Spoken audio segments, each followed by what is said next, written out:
Hello all of you, welcome back to my channel. मैं आज आप लोगों के लिए लेकर आ चुकी हूँ एक कलेक्टिव रीडिंग जिसका टॉपिक रहने वाला है what makes you different from others. ऐसा क्या है जो आपको दूसरों से अलग बनाता है? ऐसा क्या है जो आपको दूसरों से अलग हट के दिखाता है? तो ये रीडिंग जनरल है, कलेक्टिव है। ओके, सभी के लिए मैसेजेस आएंगे। तो हो सकता है आपके साथ एक्यूरेटली रेजोनेट करे, हो सकता है सिर्फ कुछ परसेंट रेजोनेट करे। तो आप ओपन माइंडेड होकर सुनिएगा और ज़बरदस्ती अपने आप को रीडिंग में फिट इन करने की कोशिश मत कीजिएगा। जितना आपके साथ रेजोनेट होता है उतना ही एक्सेप्ट कीजिए and leave the rest. Okay, ज़बरदस्ती अपने आप को रीडिंग में फिट इन मत कीजिए। ये रीडिंग सभी ज़ोडिएक साइंस के लिए है, हर उम्र के व्यक्ति के लिए है, टाइमलेस है। आप जब भी इस वीडियो को देख रहे हैं यह है आपके साथ तभी रेजोनेट करेगा। चलिए स्टार्ट करते हैं, देखते हैं ऐसा क्या है जो आपको दूसरों से अलग बनाता है। तो व्यूअर्स, आपकी पर्सनालिटी में ऐसा क्या है, आप में ऐसी क्या क्वालिटी है, क्या कैरेक्टरिस्टिक्स है, क्या एट्रीब्यूट्स हैं, आइए देखते हैं। शफल करते हैं पहले अच्छे से। Okay, I need one card at one time, so we will shuffle it properly. सबसे पहला जो कार्ड है यहाँ पे 8 ऑफ कप्स है। आइए और देखते हैं। Well, we have this the temperance and let's shuffle now. We have this 10 of swords, well 8 of pentacles है। ये पॉप आउट हुआ है card and which is the card of ace of swords. Interesting. तो ये कुछ cards है viewers, यहाँ पर देख के बताते हैं कि ऐसा क्या है जो आपको दूसरों से अलग बनाता है, ये अलग दर्शाता है आपको। ऐसा क्या है आप में? सबसे पहली चीज़ व्यूअर्स जो काफ़ी हाईलाइटेड भी है, इधर प्रोमिनेंट है, वो ये है कि आप जो है व्यूअर्स, जिस टाइप के इंसान हैं, जिस टाइप की पर्सनालिटी है, ऐसा लगता है कि जैसे बहुत मेहनती हैं, हार्डवर्क पे बहुत बिलीव करते हैं। कभी भी ऐसे शॉर्टकट्स में या इजी इजी मनी और इजी बेनिफिट्स में ज़्यादा आपको विश्वास नहीं है। हार्डवर्क आप एक रास्ता समझते हैं आगे बढ़ने का, और हार्डवर्क के लिए ही कोशिश करते हैं। कोई भी किसी से बेनिफिट, शॉर्टकट या किसी से सिफारिश या किसी का सपोर्ट, इन सब चीज़ों में कम पड़ते हैं। आप मेहनत पर ज़्यादा विश्वास रखते हैं अपनी, और आपको ऐसा भी लगता है कि मेहनत करो तो हम क्या नहीं कर सकते, मेहनत करेंगे तो सब कुछ मिल सकता है, मेहनत करेंगे तो कोई भी पोजीशन पर हम पहुंच जाएंगे, ये आपका विश्वास है। इसीलिए आप कामचोर नहीं हो, आलसी नहीं हो, और उन चीज़ों के लिए आलसी नहीं हो, कामचोर नहीं हो जो चीज़ें सच में आपको करनी है। फिर उनके लिए आप अपना 100% दोगे, फिर आप उनके लिए जी तोड़ मेहनत करोगे, जिसे कहते हैं अपना बेस्ट देना। तो अगर वो चीज़ आपको करनी है, आप ही ने वो चीज़ चूज़ की है, या आपको वो चीज़ मिली है समहाउ, या आपके लाइफ में वो काम आपको मिला है, या आपने कुछ अपने लिए सोचा है, तो फिर उसके लिए आप अपना 100% एफर्ट देते हो और बहुत मेहनत करते हो। दूसरों से ये चीज़ आपको अलग थोड़ा इसीलिए दिखाती है या बनाती है कि आप ना काम चोरी नहीं करते, जो करना उसे सीरियसली ही करेंगे। या कहते हैं काम चोरी, मक्कारी या आलस। तो आलस हो सकता है दूसरी चीज़ों के लिए आप दिखाएं, लेकिन जो चीज़ें इम्पॉर्टेंट हैं, नेसेसरी हैं, और कहीं ना कहीं वो आपने ही अपनी लाइफ में चूज़ की हैं, या फिर आपकी डेस्टिनी से आपको मिली हैं, वॉट एवर इट इज़, आप उसे फिर प्रॉपरली करते हैं। आलस, काम चोरी, या फिर कोई और मेरा काम कर दे, या कोई मुझे सिफारिश कर दे, कोई मुझे शॉर्टकट बता दे, इन चीज़ों में आप कम पड़ते हैं। इसीलिए आपकी मेहनत पर और आपकी ईमानदारी पर सबको आसानी से विश्वास होता है, क्योंकि आपका कोई ऐसा काम नहीं होता जो चोरी छुपे करना पड़े, या शॉर्टकट काम हो, कोई ऐसा काम नहीं होता। What ever you do it with full determination, dedication and honesty. तो ये बात आपको दूसरों से थोड़ा अलग बनाती है। साथ ही साथ व्यूअर्स, यहाँ पर ये है कि आप ना बहुत ज़्यादा डिपेंडेंट नहीं रह सकते। थोड़े समय के लिए आप इमोशनली जब अटैच होते हैं किसी से, तो आपके इमोशंस उस इंसान से ऐसे जुड़ जाते हैं कि आप थोड़ा बहुत समय के लिए अटैचमेंट की वजह से इमोशनली थोड़ा डिपेंड हो जाते हैं।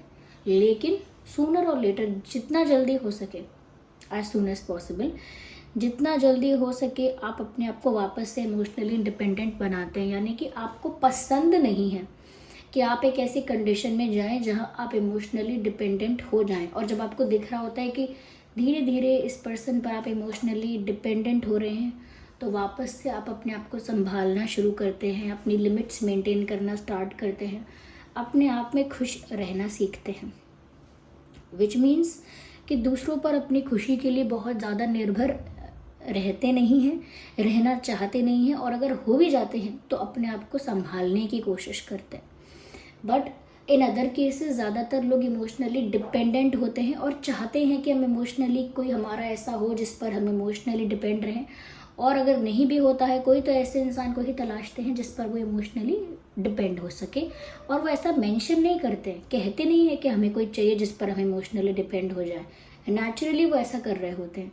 लेकिन आपको पता चल जाता है कि कहाँ पर गाड़ी आउट ऑफ द ट्रैक जा रही है। जब मैं किसी पर डिपेंडेंट हो जाऊंगा या हो जाऊंगी इमोशनली, तब तो फिर मेरी खुशी की चाबी, मेरी खुशी का रास्ता, वो सब इनके हाथ में है। मेरा जो खुशी का रिमोट कंट्रोल है वो सब इनके हाथ में। ये चाहेंगे तो मैं खुश, ये चाहेंगे तो मैं दुखी। तो उस हिसाब से इमोशनली इंडिपेंडेंट रहना पसंद करते हो। और दूसरी चीज़ कि जहाँ पर भी आपका ओपिनियन, आपकी प्रेजेंस और आपकी कह सकते हैं कि आपका ओपिनियन, आपकी प्रेजेंस या आपकी स्पेशली आपकी खुद की अगर वैल्यू कम हो या थोड़ा अनवांटेड या आउट ऑफ प्लेस आप फील करें, आप उसे एज अ डिसरिस्पेक्ट समझ के वहाँ से चले जाते हैं। उस इंसान से दूर, उस सिचुएशन से दूर, उस जगह से दूर, you just go away from that place. क्योंकि आप वहीं पर रहना, वहीं पर आना जाना, उन्हीं के साथ उठना बैठना पसंद करेंगे जो कहीं ना कहीं आपकी बात सुन सके या आपके ओपिनियन को रिस्पेक्ट कर सके, या आप वहाँ प्रेजेंट हैं, आपके प्रेजेंस को कहीं ना कहीं वैल्यू करे कि आप वहाँ हैं तो कोई बात है या अच्छी बात है, या आपका होना वहाँ पर अच्छा लगा है, या फिर वेलकम है, आप वहाँ पर, आपको वेलकम किया जा रहा है। मतलब इफ़ नॉट वेलकम, ऐसा नहीं है कि कोई स्पेशल ट्रीटमेंट, लेकिन अनवांटेड फील नहीं होना चाहिए कि आपकी कोई वैल्यू ही नहीं है। आप कुछ बोल रहे हैं, लोग आपकी बार बार बात काट रहे हैं बीच में, आप कहीं खड़े हैं तो बहुत देर से लोग आपको इग्नोर कर रहे हैं, ऐसी पार्टी में, ऐसी गैदरिंग में, ऐसे ग्रुप में जहाँ पर आप हैं लेकिन लोग आपको सुन नहीं रहे हैं या आपको इग्नोर कर रहे हैं, या आप पीछे रह गए या आगे रह गए, कोई देख भी नहीं रहा आपको मुड़ के, लोग अपनी ही ग्रुपिज्म में या अपनी ही इंजॉयमेंट में हैं सब आपस में। तो आपको भी बहुत ज़्यादा एफर्ट नहीं लेना होता कि मैं किसी ग्रुप में फिट इन हो जाऊं, या मैं किसी एक ग्रुप ऑफ पीपल या एक तरह के लोग मुझे पसंद करें, या ये लोग क्योंकि मुझे इग्नोर कर रहे हैं या मेरी प्रेजेंस इनके लिए वैल्यूएबल नहीं है, तो क्यों ना मैं अपनी प्रेजेंस को वैल्यूएबल बनाऊं, और क्यों ना मैं इन लोगों को इम्प्रेस कर दूं कुछ करके, या क्यों ना मैं इन लोगों की बातों में हाँ मिलाऊं तो जिससे ये खुश हो जाए मुझसे, या फिर मैं इनकी गॉसिप्स में और मिर्च मसाला डालूं जिससे ये लोग भी मेरे साथ बातें करें, गॉसिप करें। तो आप ना कहीं भी फिट इन होने के लिए लोगों का ईगो सेटिस्फाई नहीं करते हैं किसी भी ग्रुप में। इवन कभी कभी टीचर्स भी कुछ ऐसे होते हैं, थोड़ा सा फेवरेटिज्म करते हैं इस चीज़ में कि जो उनको ज़्यादा ही उनका ईगो बूस्ट करता रहता है, या ज़्यादा ही उनको उनकी चापलूसी करता रहे, या ज़्यादा ही उनको पैम्पर करता रहे हमेशा। तो वैसे स्टूडेंट्स को ज़्यादा प्रेफर करते हैं या पसंद करते हैं और कहते हैं कि ये हमें रिस्पेक्ट करता है ये स्टूडेंट। लेकिन वो लाइन तो क्रॉस हो चुकी होती है रिस्पेक्ट के बाद जो इंसान कहीं ना कहीं पूरा हर बात में अग्री करे, हर बात में जी हाँ यही करता रहे, तो आप वो नहीं करते हैं। इसीलिए टीचर के भी आप ज़्यादा फेवरेट नहीं रहे होंगे। ओके, टीचर्स के भी बहुत फेवरेट स्टूडेंट्स में से नहीं होंगे, क्योंकि आप जो टीचर अच्छा पढ़ाता है उसके लिए कहते होंगे कि हाँ इनका पढ़ाया हुआ अच्छा लगता है, मुझे समझ में आता है। और जो नहीं पढ़ाता अच्छा, ये कह सकते हैं कि जिस टीचर के लिए आपका ओपिनियन डिफरेंट है, हो सकता है वो कुछ भी पढ़ाता हो, कैसा भी अच्छा पढ़ाता हो, लेकिन आपका जो ओपिनियन डिफरेंट है, आप बोल देंगे कि मुझे तो नहीं समझ आता। लेकिन दूसरे लोग वहाँ पर अरे अच्छा तो है या वैसा तो है, अरे आप ऐसा क्यों कह रहे हो, ये है वो, तो वो लाइन नहीं क्रिएट कर पाते जहाँ पर आप दूसरों को इम्प्रेस करने के लिए, दूसरों को खुश करने के लिए, या किसी और के द्वारा फेवरेट होने के लिए, किसी का फेवरेट बनने के लिए, किसी की प्रेफरेंस बनने के लिए, आप किसी ग्रुप में फिट इन होने के लिए बहुत ज़्यादा अपने अंदर चेंजेस नहीं लाते हैं, दूसरों के ईगो को पैम्पर नहीं करते हैं, दूसरों का ईगो सेटिस्फाइड नहीं करते हैं, या फिर जहाँ पर आप अनवांटेड फील कर रहे हैं, आउट ऑफ प्लेस फील कर रहे हैं, वहाँ ज़बरदस्ती अपनी जगह बनाने की कोशिश नहीं करते हैं।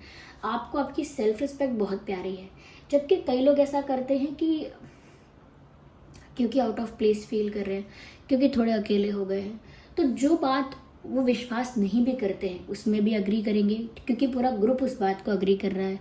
ओके, कोई ऐसा पर्सन होगा जिसके बारे में वो जानते ही नहीं है, लेकिन उसके बारे में भी गॉसिप में साथ देंगे, क्रिटिसाइज करने में साथ देंगे, क्योंकि साथ वाले लोग क्रिटिसाइज कर रहे हैं तो वो भी सुनेंगे और साथ देंगे कि हाँ हाँ ये बात तो है।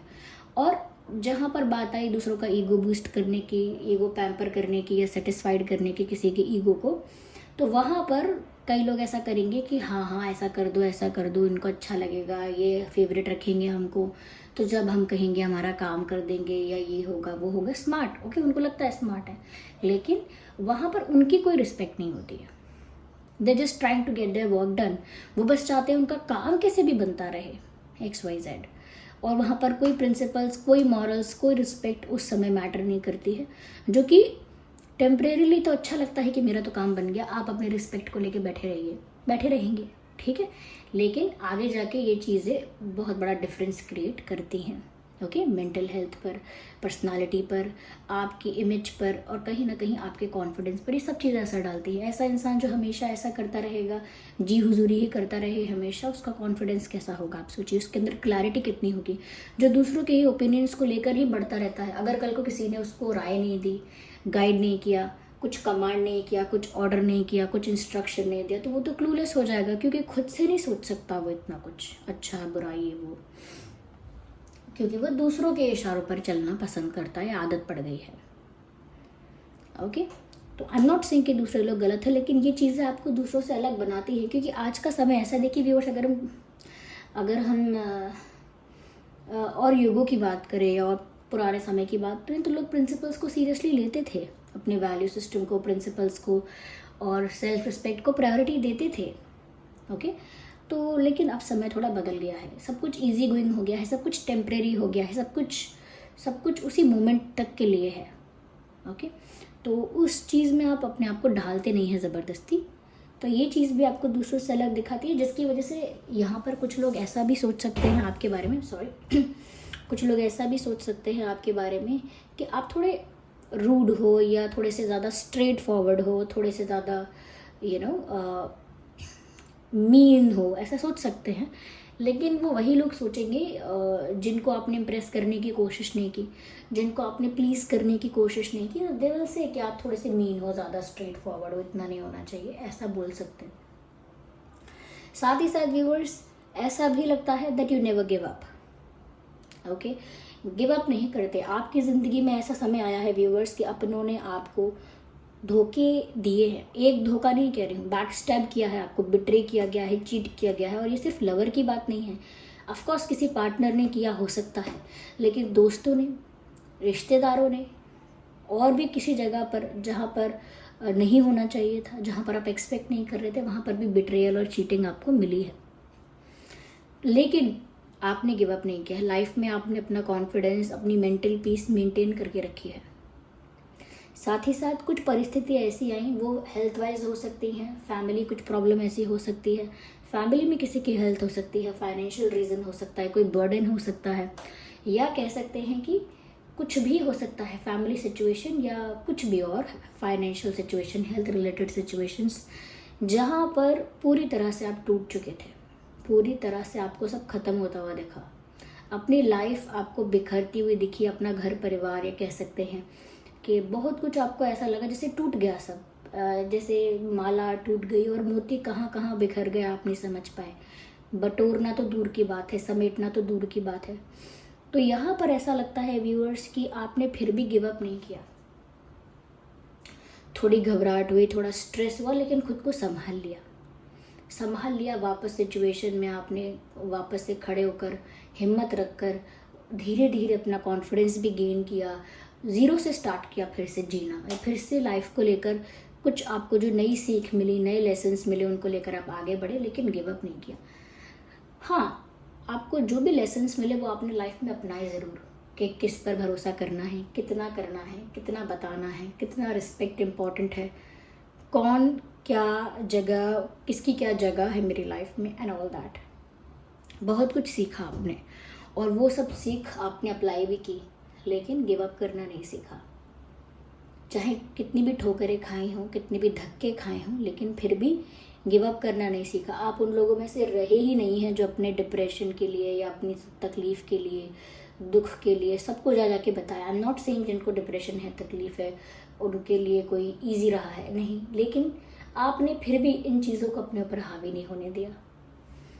क्योंकि देखिए व्यूअर्स, आप एक चीज़ समझिए, इंसान का ये कहना कि मैं डिप्रेस हूँ या ये है वो है, ये भी एक तरह का मैं कह सकती हूँ कि ऑप्शन है कि आप जहाँ पर ऐसा स्पेस आपको मिल रहा है जहाँ पर आप कह पा रहे हैं कि मैं डिप्रेशन में हूँ, मैंने 1 साल 2 साल कुछ भी नहीं किया, ये था वो था। कुछ लोगों की लाइफ ऐसी होती है व्यूअर्स कि उनकी लाइफ में 1 साल के लिए डिप्रेशन नहीं आता, उनकी पूरी लाइफ ही वैसी बीत रही होती है, और फिर भी वो कहीं पर गिव अप नहीं कर सकते हैं, क्योंकि सिचुएशन उन्हें अलाउ नहीं करती, उनको, वो गिव अप कर नहीं सकते। मैंने 2 साल के लिए काम से ब्रेक लिया, मैंने 1 साल के लिए कोई पढ़ाई नहीं करी, मुझे डिप्रेशन हो गया था। बहुत सारे लोग ऐसे हैं जो 2 महीने के लिए भी घर पे बैठना या ऐसा सब करना अफोर्ड नहीं कर सकते, या उनके पास वो प्रिविलेज नहीं है। क्यों उनकी लाइफ भी डिप्रेशन में बीत रही है, लेकिन वो उसको उस तरह से हावी नहीं होने देते, क्योंकि उनको पता है कि दुख तो मुझे है अंदर, अब मैं उसको दुख को इम्पोर्टेंस ज़्यादा दे दूँ तो बाकी चीज़ों को कौन हैंडल करेगा। तो जो मेंटली प्रेशर लेने की कैपेबिलिटी है और कैपेसिटी है, आई वुड से कैपेसिटी है, वो आप में कहीं ज़्यादा है एज़ कम्पेयर टू अदर्स।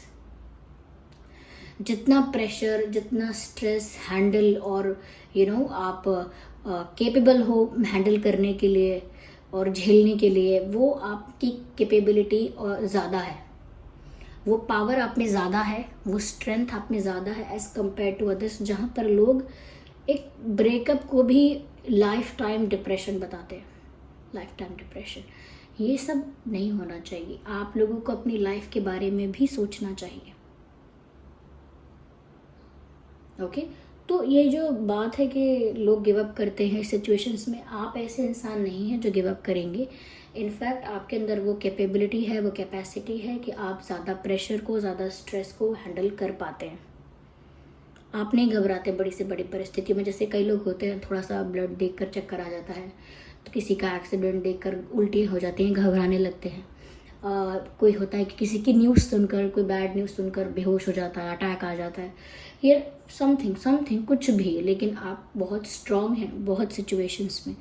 तो ये बात आपको दूसरों से अलग बनाती है कि डिप्रेशन वगैरह मैं ये हूँ, मुझे ये हो गया है, और उस वजह से हो सकता है आपको होता हो, लेकिन उन चीज़ों को आप फिर भी साइड लाइन करते हैं, और जो मेन आपकी रिस्पॉन्सिबिलिटी है या मेन ड्यूटी है आपकी, उसे पूरा करते हैं। जैसे कहते हैं, जो कृष्ण जी कहते हैं अर्जुन जी से कि कर्तव्य करो अपना, तुम्हारा जो कर्तव्य है वो करो, डरना, दुखी होना, घबराना, या ये मेरे अपने हैं, ये ऐसा है, वो वैसा है, उसने मुझे धोखा दिया, मेरे अपनों ने मेरे साथ ऐसा किया, इन सब चीज़ों का दुख मनाने का आपका नहीं है। आपका ये है कि आप अपना कर्तव्य करिए।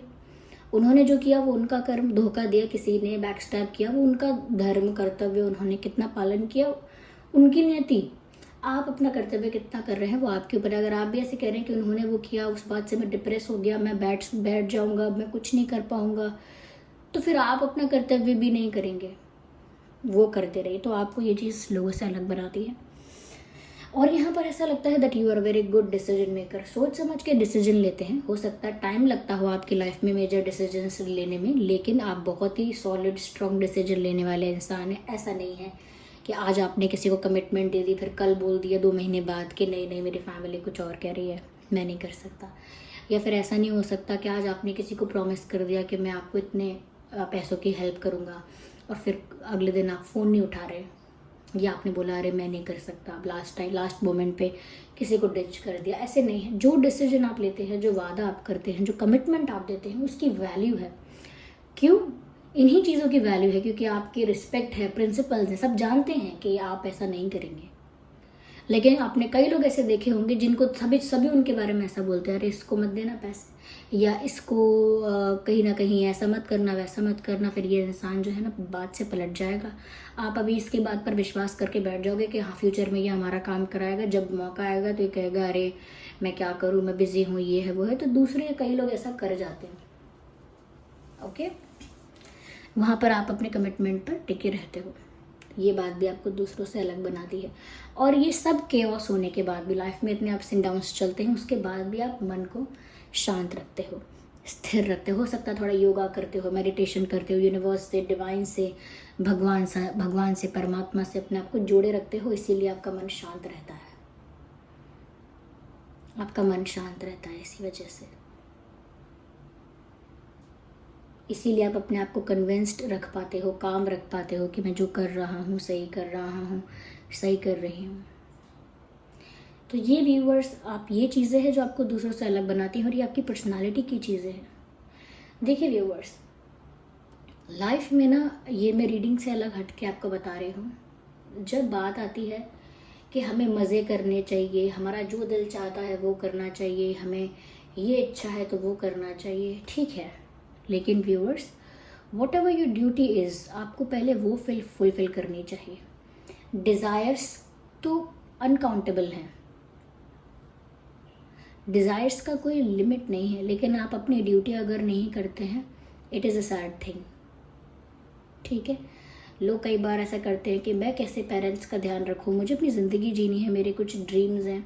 या कुछ लोग ऐसा सोचते हैं कि मुझे इसकी ज़िम्मेदारी, उसकी ज़िम्मेदारी मैं कैसे उठाऊं, मुझे अपनी मेरी और भी इच्छाएं हैं, पूरी कीजिए इच्छाओं को, लेकिन अपनी बाकी ड्यूटीज़ को भी फुलफ़िल कीजिए। ओके, अगर आपको बास्केटबॉल खेलना और ये आपको पसंद है खेलना तो खेलिए, लेकिन जो आपकी अदर ड्यूटीज़ हैं उनको भी फुलफ़िल कीजिए। कई बार लोग ड्यूटीज़ को फुलफ़िल करने को इतना बोझ, इतना बर्डन समझते हैं कि वो सोचते हैं मेरी लाइफ ख़त्म हो रही है इसमें, जबकि आपकी लाइफ ही ये है कि आपको अपने कर्तव्य पूरे करने हैं, आपकी डेस्टिनी के अकॉर्डिंग जो आपको मिले हैं, और उसके बाद आपको परमात्मा में, डिवाइन में डिज़ोल्व होना है। मुक्ति मोक्ष कहते हैं, तो उसमें डिज़ोल्व होना है। Salvation, this is the purpose. वो पर्पस अचीव करने से पहले, अब जैसे कई लोग कहते हैं कि साधु बन जाएं, क्या संत बन जाएं, क्या साधु संत मत बनिए। क्या अर्जुन जी कोई साधु थे? नहीं थे, लेकिन फिर भी उन्हें कितना अच्छा ज्ञान दिया गया। क्या साधु जी को दिया गया? नहीं दिया गया ना, उनको दिया गया। क्यों? क्योंकि वो वहाँ कर्तव्य करने की जगह पर थे। जब इंसान कहता है मैंने ये किया, वो किया, ये नहीं हुआ, तो सच में वो ऐसा ही करता है। वो जो कर्म कर्तव्य करता है उससे अपने आप को अटैच करता है, जबकि उसको सारे काम यही सोचकर करने चाहिए कि मुझे बस मिले हैं, मैं इन कामों से अटैच नहीं हूँ, मुझे ये काम मिले हैं तो मुझे करने हैं। जैसे अगर मुझे एक हस्बैंड का रोल मिला है, वाइफ का रोल मिला है, तो मुझे वो रोल प्ले करना है। मुझे अगर एक बेटी बेटे का रोल मिला है तो वो मुझे रोल प्ले करना है। मुझे अगर एक सोशली एक एक पर्सन का, एक अवेयर एजुकेटेड पर्सन का रोल मिला है तो मुझे वो रोल प्ले करना है। या टीचर का रोल है, या डॉक्टर का रोल है तो वो प्ले करना है। एक फ्रेंड का रोल है तो वो प्ले करना है। लेकिन इन सब चीज़ों में अटैचमेंट नहीं है, सिर्फ रोल प्ले है। जैसे हम एक्टिंग करते हैं मूवीज़ में, ऐसे रोल प्ले करना है। और जो रियल इमोशंस होते हैं, रियल जो हमारा एनर्जी है, पैशन है, वो सब डिवाइन में इन्वेस्ट करना है, जहाँ भी आपका फेथ हो। That is the way. आप सारे कर्मों से डिटैच रहिए, सब कुछ करिए, लेकिन डिटैचमेंट के साथ। जब लॉस होता है, फेलियर होता है, तो आपके शरीर के साथ नहीं होता, वो आपके बाहर हो रहा होता है। यहाँ से वहाँ पैसा डूब गया, वहाँ से वहाँ इसने ऐसा कहा, वहाँ से वहाँ ये ऐसे हो रहा है, तो ये आपके बाहर हो रहा है, आपके साथ नहीं हो रहा है। आप उसे बोल रहे हो कि मेरे साथ ये हो रहा है, ये बस सिचुएशन में हो रहा है। आप उस सिचुएशन से पहले से ही अलग हो, लेकिन मिला के देखते हो उसे। ओके, जैसे मान लीजिए मेरा एक कार्ड है, अगर ये बीच में से ऐसे फट जाए, टूट जाए, तो मैं क्या बोलूँगी, मेरे साथ ये क्या हो रहा है, मेरे ये डेक्स को क्या हो गया, मेरे कार्ड को, टैरो कार्ड्स को क्या हो गया, ये क्या हो रहा है मेरे साथ। तो ऑफकोर्स वो मेरे साथ नहीं हो रहा है, वो उस कार्ड के साथ हो रहा है, वो मुझसे बाहर हो रहा है, लेकिन मैं उसको एक्सेप्ट कैसे कर रही हूँ कि मेरे साथ हो रहा है। तो ये डिफरेंस हर चीज़ में क्रिएट कीजिए, आपको एक्सपीरियंस में आएगा ये डिफरेंस। तो चलिए ये तो अलग बात हो गई, लेकिन ये चीज़ें आपको दूसरों से अलग बनाती हैं। ओके, कमेंट करके बताइए कितना रिलेट करती है रीडिंग। चलिए मिलते हैं अगली रीडिंग में, तब तक के लिए bye bye family, take care.